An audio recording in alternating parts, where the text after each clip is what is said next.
ओ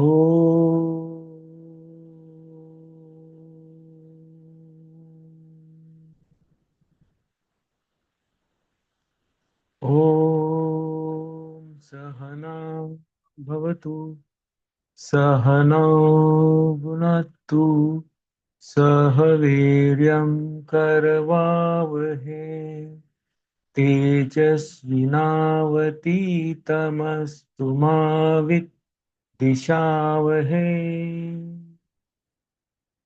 ॐ शांति शांति।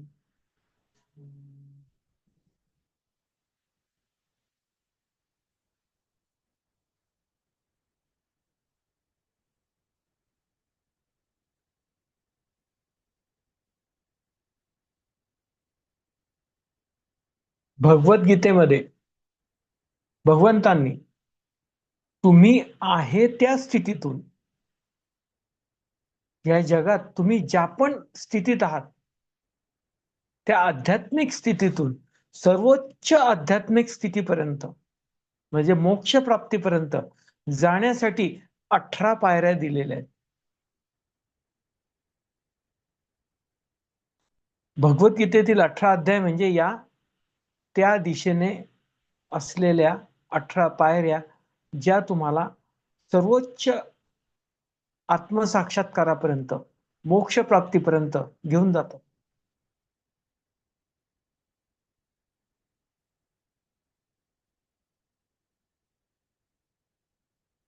भगवद्गीता हा उपदेश वाक्य ते ब्रह्मवाक्य आहे, त्याच्यावर आधारित आहे. तत्त्वम असि, तत् ते ब्रह्म जे सर्वत्र आहे आणि तुमच्यामध्ये असलेला त्या ब्रह्माचा अंश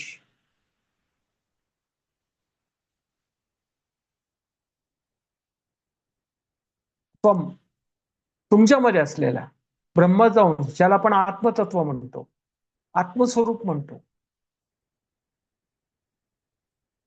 ते अशी एकच आहे. ते ब्रह्म आणि तुमच्यामध्ये असलेलं आत्मतत्व एकच आहे. ते दोन्ही वेगळे नाही. पहिले 6 अध्याय त्वम तुमच्यामधलं आत्मतत्व दर्शवितात. नंतरचे 6 अध्याय तत् ते ब्रह्म स्पष्ट करतात. आणि त्यानंतरचे 6 अध्याय 13व्या अध्यायापासून 18व्या अध्यायापर्यंत हे दोन्ही एकच आहे हे समजून सांगतात. तत् आणि त्वम हे दोन वेगळे वेगळे नाही, हे द्वैत नाही, हे अद्वैत आहेत, हे एकच आहेत अशी 13 ते 18 अध्याय.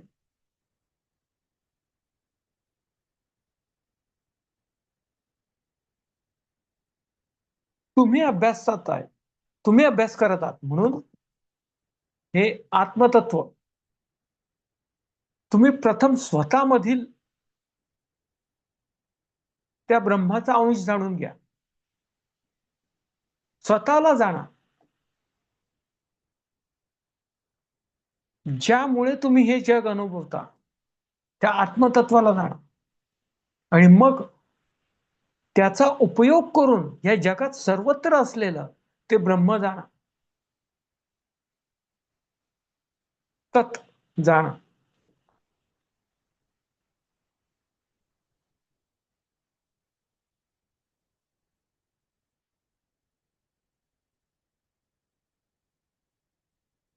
त्या तत्चं विश्वरूपाचं दर्शन भगवंतांनी 11व्या अध्यायामध्ये दिलेलं आहे. सर्वव्यापी, सर्वश्रुत, सर्वज्ञ, सर्व काही एकत्रित असलेलं हे ज्ञात अज्ञात जे पण काही आहे मनुष्याला, जगामधलं, त्या सृष्टीमधील, या प्रकृतीतील, ते सर्व त्याच्यामध्ये आहे, त्या विश्वरूपामध्ये एकत्रित आहे. असं त्या विश्वरूपाचं दर्शन भगवंत देतात, जेणेकरून अर्जुनामध्ये द्वैत भाव राहणार नाही आणि ते ब्रह्म सर्वव्यापी आहे हे अर्जुनाला कळेल. भगवंतांनी दिलेलं विश्वरूपाचं दर्शन अर्जुनाला प्राप्त होतं का? कारण त्याबरोबर भगवंतांनी त्याला दिव्य दृष्टी दिलेली आहे. ते दर्शन प्राप्त करण्यासाठी दृष्टी दिलेली आहे, जी केवळ त्यालाच दिलेली आहे, इतर कोणालाही नाही. म्हणून ते दर्शन केवळ अर्जुनालाच प्राप्त झालं, इतर कोणालाही नाही.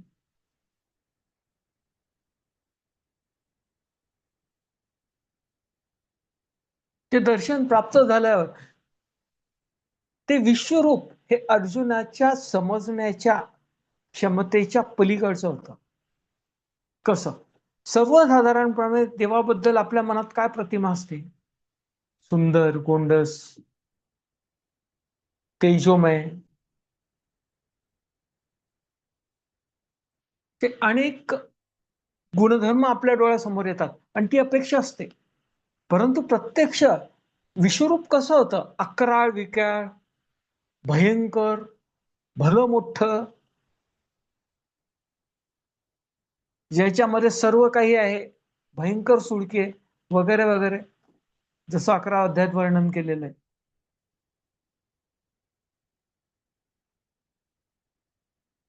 ती प्रतिमा अर्जुनाला अपेक्षितच नव्हती, म्हणून अर्जुन घाबरला. त्याला कळतच नव्हतं काय करावं. म्हणून तो भगवंतांना परत विनंती करतो, भगवंता तुम्ही परत आपल्या चतुर्भुज रूपामध्येच या, सर्वसामान्य रूपामध्ये या. मी हे दर्शन माझ्यामध्ये सामावून घेऊ शकत नाही, हे भयंकर आहे, माझ्या शक्तीच्या पलीकडे आहे. मग भगवंत 12वा अध्याय भक्ती योगामध्ये असा साधक ज्याला सत्य कळलेलं आहे,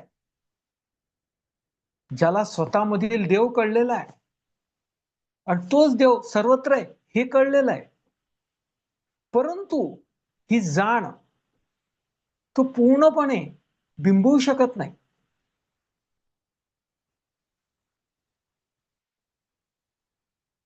जगात व्यवहार करताना ती जाण सतत तो व्यक्त करू शकत नाही. म्हणून 35 गुण दिलेले आहेत भक्ताचे. जो पण साधक हे 35 गुण आत्मसात करेल, हे सर्व गुण समांतर आहेत, एक वाढला की दुसरा आपोआप वाढतो. म्हणून कोणताही गुण जो तुम्हाला आवडेल किंवा तुम्हाला स्ट्राईक करेल, त्याच्यामुळे तो वृद्धी करण्याचा प्रयत्न करा. हळूहळू हळू तुमचा स्तर उंचावेल, तुम्ही भगवंताचे खरे भक्त बना.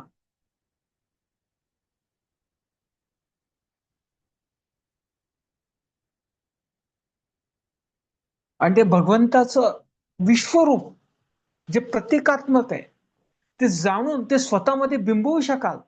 आणि ते स्वतःमध्ये बिंबवण्याची आणि धारण करण्याची शक्ती तुमच्यामध्ये प्राप्त होईल त्या भक्तीमुळे.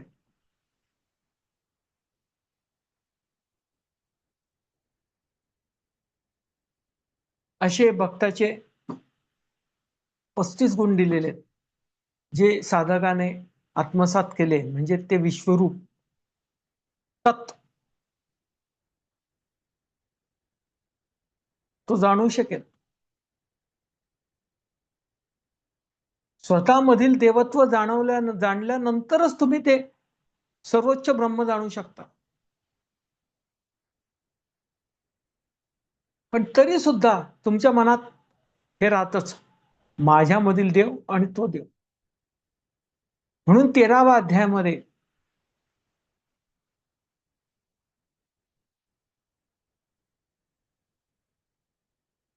क्षर अक्षर, प्रकृती पुरुष आणि ज्ञान ज्ञेय हे भगवंतांनी स्पष्ट केलं. क्षर काय, अक्षर काय, काय नाशवंत आहे, काय अविनाशी आहे. प्रकृती पुरुष काय, हे ही भौतिकता आहे आणि त्याला उपभोगणारा कोण आहे, तो पुरुष. आणि ज्ञान आणि ज्ञेय हे जे ज्ञान तुम्ही आत्मसात केलेलं आहे, त्या ज्ञानाचा उद्देश काय, ज्ञेय काय, हे स्पष्ट केलं. त्यानंतरचा 14व्या अध्यायामध्ये जो 3 गुण स्पष्ट करतं, त्रिगुण विभाग योग, सत्व रजस तमस, या त्रिगुणांची मनुष्याची प्रकृती बनलेली आहे. ही संपूर्ण प्रकृती त्रिगुणांची आहे. त्रिगुणांचं विश्लेषण म्हणजे या प्रकृतीचं, या भौतिकतेचं विश्लेषण.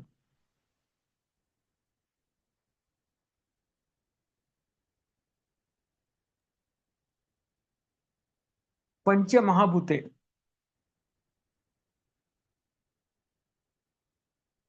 आकाश, वायू, अग्नी, जल, पृथ्वी, याची ही संपूर्ण भौतिकता बनलेली आहे. आणि ही पंचमहाभूत एकत्रित आली पूर्ण प्रमाणात, वायू आणि जल एकत्रित आलं तर एक प्रकारची सूक्ष्म बुद्धी बनते, मनबुद्धी बनते, सूक्ष्म शरीर बनतं, सॉरी, मनबुद्धी बनते. आणि एका तत्वाचे दोन भाग केले आणि एका भागाचे चार भाग केले, असं पाचही तत्वांचे अर्ध अर्धे भाग आणि त्याचे प्रत्येकाचे चार चार भाग असे एकत्र येऊन पाच प्रकारच्या मनुष्याच्या स्थूल देहाच्या प्रकृती बनतात.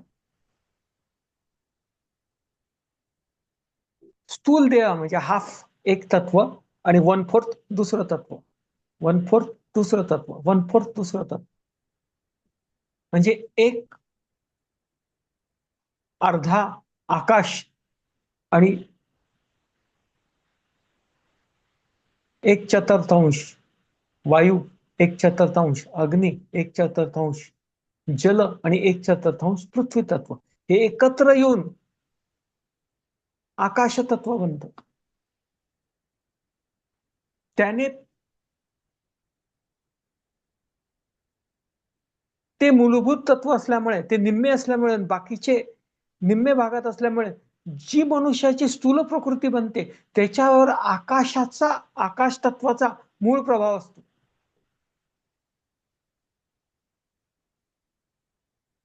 ते मनुष्याचं स्थूल शरीर, ती दशेंद्रिय आणि पंचमहाभूते, एक आकाश तत्व आणि एक वायू तत्व, हे एकत्र येऊन एक मनुष्याचं सूक्ष्म शरीर बनतं, म्हणजे मन आणि बुद्धी बनते. अशा प्रकारे सूक्ष्म शरीर आणि स्थूल शरीर बनतात.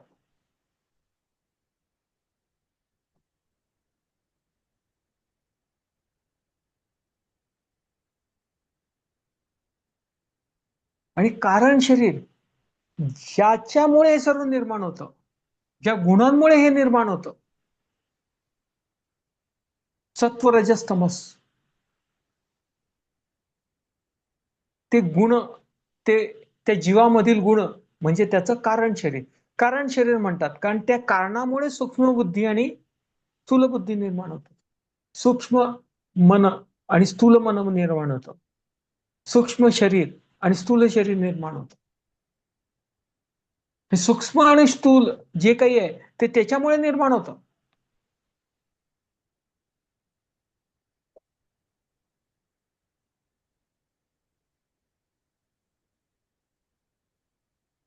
सूक्ष्म मन, सूक्ष्म बुद्धी आणि सूक्ष्म शरीर, नाही नाही तो ही जी संकल्पना आहे ही शंकराचार्यांनी आत्मबोधामध्ये फार सुंदररित्या स्पष्ट केलेली.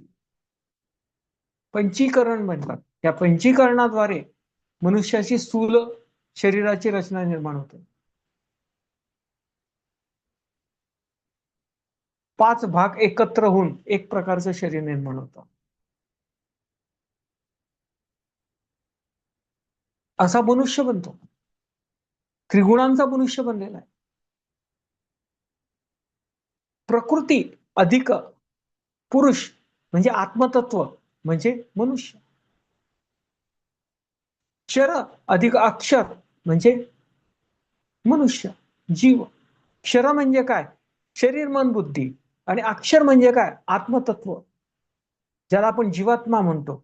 तो आत्मतत्व जीवात्मा रूपी त्या शरीर मन आणि बुद्धीमध्ये वास करतो, म्हणून जीवनाची निर्मिती होते, जीव निर्माण होतो, व्यक्तिमत्व निर्माण होते. व्यक्ती म्हणजे काय? शरीर, मन आणि बुद्धी यांच्याद्वारे निर्माण झालेली अनुग्रहित जाणीव, विशुद्ध जाणीव, आत्मतत्वरूपी विशुद्ध जाणीव जेव्हा या तिघांमध्ये वास करते तेव्हा अनुग्रहित जाणीव निर्माण होते, ज्याला आपण व्यक्तिमत्व म्हणतो. आणि त्या व्यक्तिमत्वाचे गुण सत्व, रजस, तमस, त्या गुणाप्रमाणे तो मनुष्य या जगामध्ये कार्यरत असतो. गुणागुणेषु वर्तन्ते, जसे त्या जीवाचे गुण असतील त्या गुणांच्या संदर्भानेच, त्या गुणांच्या संबंधित इंद्रिय विषय भोगांमध्ये तो जीव गुंततो. रिलेटेड, त्याच्यामध्ये त्या वासना नसतीलच तर जगातील त्या गोष्टी किती जरी घडत असल्या तरी त्या त्याला कळणार नाही. त्याच्यामध्ये ज्या वासना आहेत त्याच गोष्टी त्याच्यामध्ये घुसतात आणि त्याच्यामध्ये कार्यरत असतात आणि त्याद्वारेच कर्म घडते. जर मूळ वासनाच नसतील तर जगापासून त्याच्या संपर्कातील, त्याच्या संदर्भातील संवेदना सोडून इतर संवेदना तुम्हाला कळणारच नाही.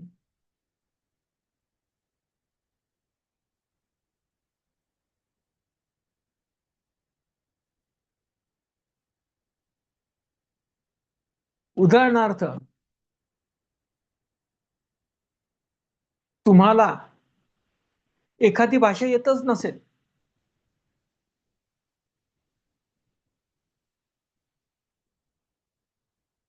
तर त्या भाषेतून किती जरी ध्वनी निर्माण झाला, काही जरी आला तरी तुम्हाला कळणारच नाही, कारण त्याच्या मूळ वासना तुमच्यामध्ये नाहीतच. तुम्हाला शास्त्रीय संगीत कळत नसेल तर शास्त्रीय संगीत किती जरी वाजवलं तर त्याचा तुमच्यावर काहीच परिणाम होणार नाही, काहीच तुमच्यामध्ये घुसणार नाही. का? त्या वासनाच नाही.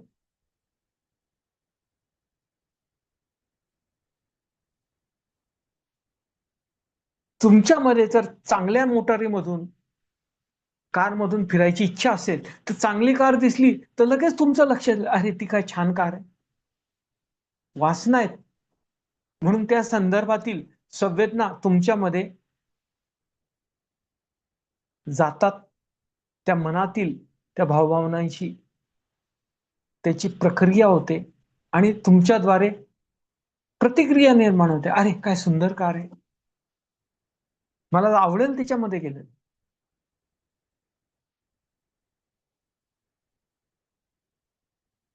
वासना असतील तर त्याच गोष्टी तुम्हाला जगातल्या कळतील, दुसऱ्या कळणार नाही.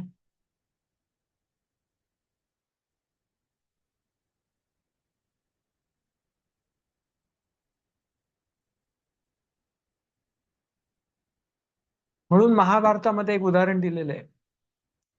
राजा युधिष्ठिराला भगवंतांनी सांगितलं, जा या जगामध्ये काय वाईट घडतंय, तुझ्या राज्यामध्ये या हस्तिनापुरामध्ये काय वाईट घडतंय हे मला सांग. तो सर्व फिरून आला. तो भगवंतांना म्हटला, भगवंता मला तर काहीच वाईट दिसत नाही. तीच गोष्ट भगवंतांनी या दुर्योधनाला सांगितली त्याच स्वरूपातील. तू या जगामध्ये जा, तुझ्या राज्यात जा आणि पाहून सांग की या राज्यात चांगलं काय. ते येऊन भगवंतांना सांगतो, भगवंता काही चांगलं नाही, सर्व वाईटच आहे. तुम्ही स्वतः करप्ट असाल तर तुम्हाला जगातील करप्शन दिसेल. तुम्ही स्वतः धार्मिक असाल तर तुम्हाला जगातील धर्म दिसेल. तुमच्या स्वतःमध्ये तर त्या परमात्मा परमेश्वराची, त्या देवाची जाण जर सदैव असेल तर तुम्हाला सर्वत्र देवच दिसेल.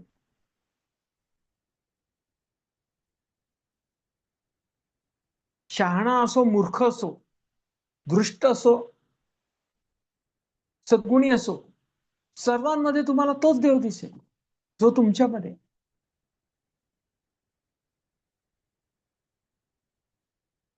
As you think so you become.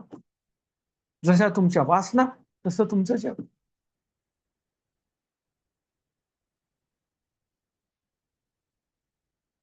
सत्व म्हणजे सर्वोच्च प्रतीच्या वासना, ज्या आध्यात्मिक आहेत, ज्या तुम्हाला ब्रह्मापर्यंत घेऊन जातात. आणि रजस म्हणजे जे जगाच्या प्रती प्रामाणिक राहून असलेल्या तुमच्या वासना. आणि तमस म्हणजे काहीच नाही, केवळ जगायचं म्हणून जगायचं. आळशी, अज्ञानी, जे जगाचाही विचार करत नाही, धड मोक्षाचाही विचार करत नाही, केवळ जगतो म्हणून जगतो. त्या 3 टायर स्ट्रक्चर आहे तुमच्या वासनांचं. हे तुम्ही जर जाणलं,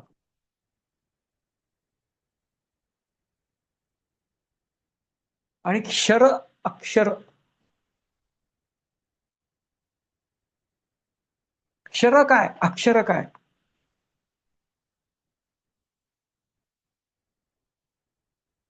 हे जर तुम्ही ओळखलं तर तुम्ही त्याच्या पलीकडे असलेलं ब्रह्म ओळखाल. क्षर म्हणजे नाशवंत, अक्षर म्हणजे अविनाशी. हे नाशवंत ज्या अक्षरामुळे अस्तित्वात आहे, आणि जे अक्षर या नाशवंत या क्षरामध्ये पूर्णतः सर्वत्र आहे, याच्यामध्ये भिनलेलं आहे, याच्यामुळेच हे क्षर अस्तित्वात आहे. या क्षराचा आधार जे अक्षर आहे, असं क्षर आणि अक्षर तुम्ही जाणा. ते दोघं वेगळे आहेत. त्याच्यामधला संबंध 13व्या अध्यायात स्पष्ट केलेला आहे, क्षर आणि अक्षर मधला. आणि तो कशामुळे निर्माण होतो? त्रिगुणांमुळे. अक्षर अधिक त्रिगुण म्हणजे क्षर. प्रथम भगवंतांनी क्षर आणि अक्षर मधला फरक सांगितला, नंतर अक्षर आणि क्षर मधलं रिलेशनशिप स्पष्ट केली. How that differs.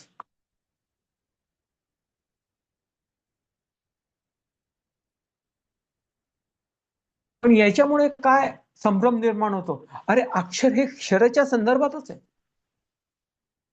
उदाहरणार्थ, सूर्यामुळे पृथ्वी जिवंत आहे, त्यामुळे आपण सूर्याला पृथ्वीच्या संदर्भानेच ओळखतो. पृथ्वीचा अधिष्ठाता, पृथ्वीचा सर्वेसर्वा, पालन पोषण करता, निर्माता, प्रलयकारी सूर्य, असं म्हणून आपण ओळखतो. रिलेटेड टू दिस. पण तो सूर्य या सर्वांच्या पलीकडे आहे, हे सत्य आपण जाणत नाही. क्षरच्या संदर्भानेच अक्षर ओळखतो, विनाशीच्या संदर्भानेच अविनाशी ओळखतो.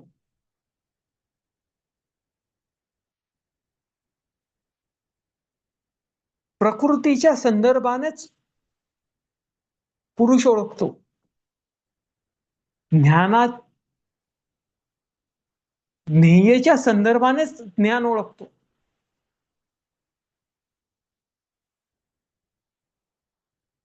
पण हे तसं नाही, त्याच्या पलीकडे असं ब्रह्म आहे.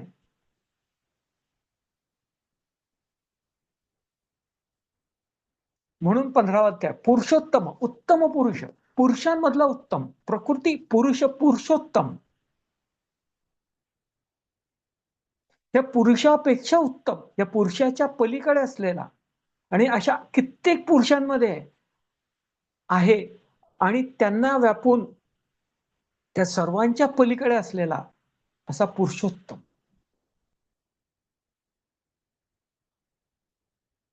क्षर अक्षर उत्तम पुरुष, म्हणून या 15व्या अध्यायाला पुरुषोत्तम म्हणतात.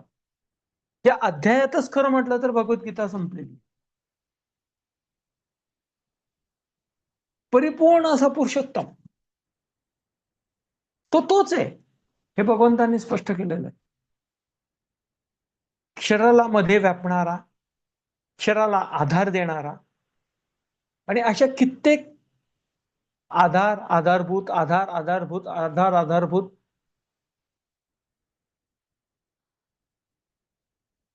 यांचा मूळ आधार आणि यांच्या पलीकडे सुद्धा अस्तित्वात असलेलं असं ते तत्व, असं ते परब्रह्म, ज्याला भगवंतांनी इथे उत्तम पुरुष म्हटलेलं. पुरुषोत्तम. भगवंत प्रथम सांगतात ब्रह्म विश्वातील सर्व सूक्ष्म प्रकृतीमध्ये, मायन्युटेस्ट ऍटम म्हणा, मोलिक्युल म्हणा, प्रोटॉन, न्यूट्रॉन, काही म्हणा, मायन्युटेस्ट पार्टिकल अशातच शोधून काढलेलं ब्रह्मकण, गॉड पार्टिकल.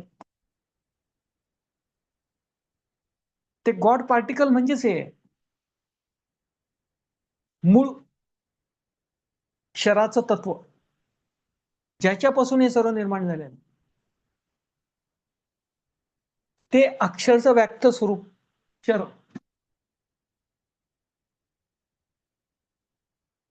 ज्या गॉड पार्टिकल पासून सर्व पार्टिकल निर्माण होतात, ही सर्व भौतिक सृष्टी निर्माण होते. तो गॉड पार्टिकल म्हणजे अक्षर ब्रह्म, सर्व जगाने मान्य केलंय, म्हणून त्या गॉड पार्टिकल म्हटलेलं ब्रह्मकण.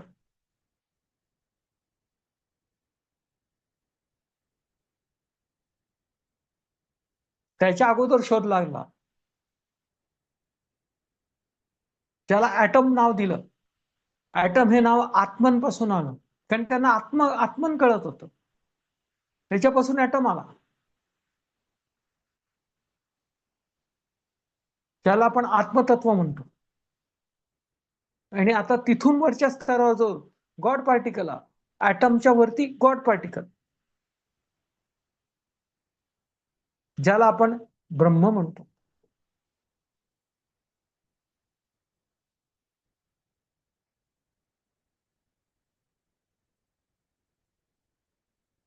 ब्रह्म, आत्मतत्व, सृष्टी. सृष्टी, आत्मतत्व, ब्रह्म, क्षर, अक्षर, उत्तम पुरुष.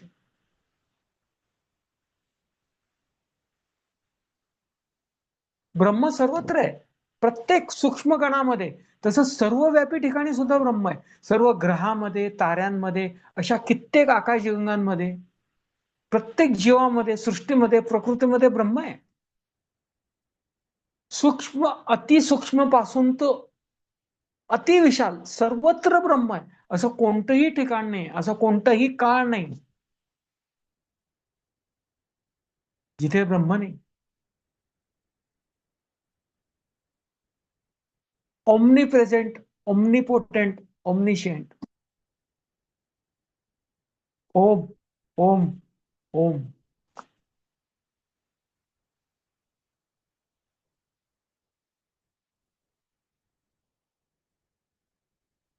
सर्वव्यापी, सर्वश्रुत, सर्वज्ञ असं ते ब्रह्म आहे. असं कोणत्याही ठिकाणी जिथे नाही. म्हणून सर्व अतिसूक्ष्म पासून सर्व विशाल अशा संपूर्ण जगतामध्ये, संपूर्ण घटकांमध्ये ते ब्रह्म आहे. हे भगवंतांनी प्रथम स्पष्ट केलेलं आहे. आणि या संपूर्ण अतिसूक्ष्म पासून सर्व विशाल घटकांना ही जी व्यक्त स्वरूप आहेत, ही व्यक्त स्वरूपे कशावर अवलंबून आहेत? त्या अव्यक्त आत्मतत्वावर.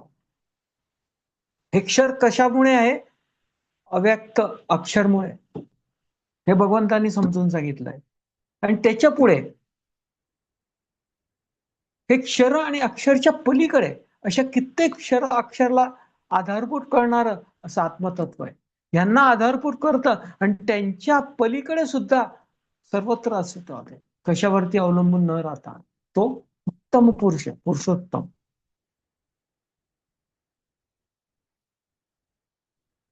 एक आपण साधं उदाहरण घेऊया. अशा माणसाची कल्पना करा की ज्याला बाहेरच्या जगातील चिखल म्हणा, माती म्हणा माहिती नाही. घरामध्ये मातीचे घट असतात, माठ असतो, विविध रंगाचे आर्टिकल्स असतात. म्हणून त्याला माती म्हणजे काय समजून देण्यासाठी तुम्ही काय कराल? प्रथम तुम्ही त्याला सांगणार माती, हे बघ हे घट आहेत, हा माठ आहे, हे विविध आर्टिकल आहेत, ही माती आहे. मग तो म्हणते हो, माती म्हणजे काय? या दृश्य गोष्टी म्हणजे काय? हे रंग आणि रूप. हिरव्या रंगाचा घट, काळ्या रंगाचा माठ,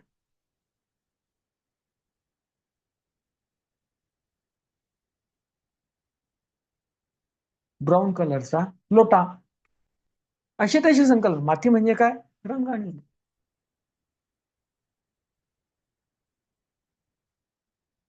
मग गुरु काय करतो? त्याला पुढच्या स्तरावरचं ज्ञान देतो. ते सर्व कुटतो, बारीक पावडर करतो आणि त्याला सांगतो बघ, ह्याला माती म्हणतात. ह्याच्यामुळे हे सर्व रंग आणि रूप आहेत. ही अव्यक्त होती आणि व्यक्त रंग आणि रूप होतं. हे अव्यक्त म्हणजे माती आहे. या अव्यक्त मातीवर व्यक्त घट आहेत, व्यक्त मटकी आहेत, माठ आहेत. अशा प्रकारे त्या मनुष्याला कळतं हो, माती म्हणजे काय? ही जी पावडर आहे ज्याच्यामुळे हे विविध रंगरूप निर्माण होतात, ती माती. ओके, ऑल राईट, माती कळली. परंतु हे सत्य आहे का? शेवटी ज्ञान दिलं जातं, घेणाऱ्याची इच्छा पाहिजे.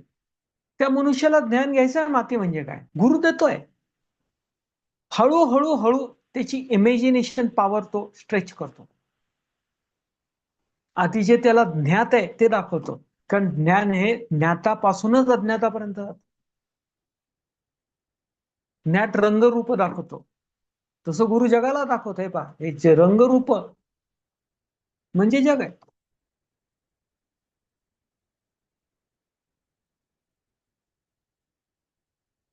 माती कळली, मग नंतर बाहेर घेऊन जातो आणि त्याला सांगतो की बघ, ही सर्व जगामध्ये सर्वत्र जी दिसते, पृथ्वीकडे पाहून दाखवून सांगतो ही माती आहे. केवळ ही पावडर म्हणजे माती नाही. तेव्हा त्याला कळतं, अरे माती ह्याच्या पलीकडे आहे. आपण समजत होतो त्याच्या पलीकडे आहे. जसं योग मार्गावर लागलेल्या मनुष्याला कळतं देव म्हणजे काय, ही संपूर्ण सृष्टी, ही संपूर्ण प्रकृती ज्याच्यामुळे अस्तित्वात आहे, तो पुरुष म्हणजे देव. हे संपूर्ण क्षर ज्याच्यामुळे, हे विनाशी ज्याच्यामुळे अस्तित्वात आहे, ते अविनाशी, ते अक्षर म्हणजे देव. पण इथे भगवंत काय सांगतात? क्षर अक्षर उत्तम पुरुष. हे जे क्षर आहे 31 घटकांचे बनलेलं आहे, त्याला प्रदेश म्हणतात. हे एका अक्षर अव्यक्त आत्मतत्वावर अवलंबून आहे. त्याच्यामुळेच अस्तित्वात आहे, त्याच्यावरतीच आधारभूत आहे आणि त्याच्यामुळेच त्याचं पालन पोषण होतं. राज सुद्धा त्याच्यामुळेच होतं.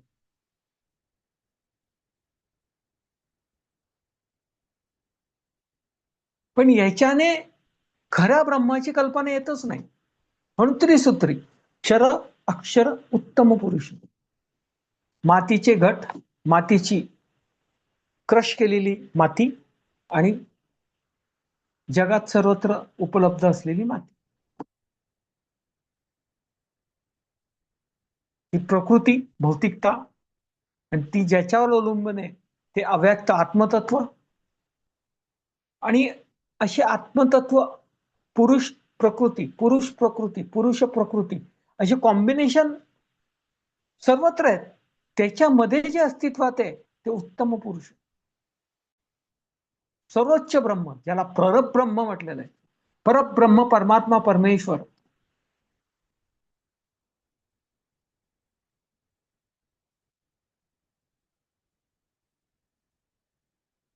परा अपरा अशा भगवंतांच्या, अशा ब्रह्माच्या दोन अभिव्यक्ती आधी स्पष्ट केलेल्या आहे. या परा अपराच्या पलीकडे परब्रह्म आहे. क्षर अक्षर उत्तम पुरुष.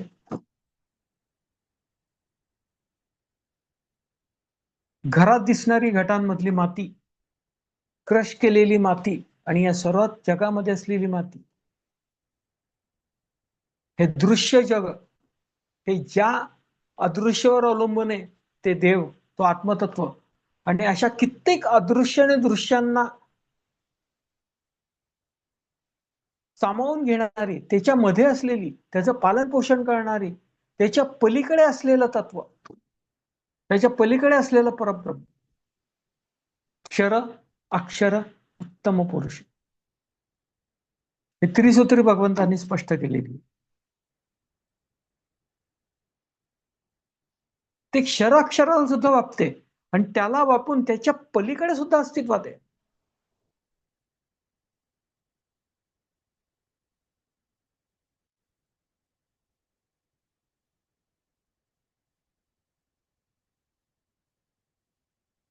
क्षर अक्षर उत्तम पुरुष.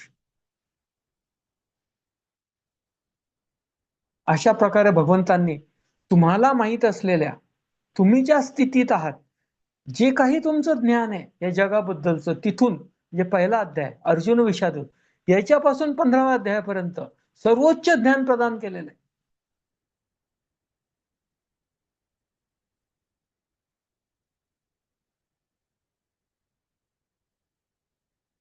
11व्या अध्यायात विश्वरूपामध्ये दिलेलं ध्यान, ते दर्शन, हे भगवंतांनी दिलेल्या दिव्य दृष्टीमुळे प्राप्त झालेलं आहे. परंतु इथे सांगितलेलं पुरुषोत्तम योगामध्ये सांगितलेलं ब्रह्म, हे तुम्ही कोणी दिलेल्या दृष्टीने नाही, तुम्हाला प्राप्त संवेदना आणि तुमच्यामध्ये असलेलं ज्ञान याचा उपयोग करून, ज्ञानचक्षु म्हणजे काय, तुम्हाला प्राप्त असलेल्या आत्मज्ञानाचा उपयोग करू शकता. ध्यान योगाद्वारे तुम्हाला जे ज्ञान प्राप्त झालेलं आहे, जो आत्मा तुम्ही ओळखलेला आहे, जे आत्मज्ञान तुम्हाला प्राप्त झालेलं आहे, त्याचा उपयोग करून, हे आणि हे एकच आहे, तोच उत्तम पुरुष आहे. जसं जगातील माती, तुमच्या घरातील माती आणि घटांना घडवणारी माती ही एकच आहे, हे तुम्ही जाणता. तसं उत्तम पुरुष, ब्रह्म म्हणा किंवा आत्मतत्व म्हणा, आणि हे क्षर प्रकृती, हे एकच आहे, हे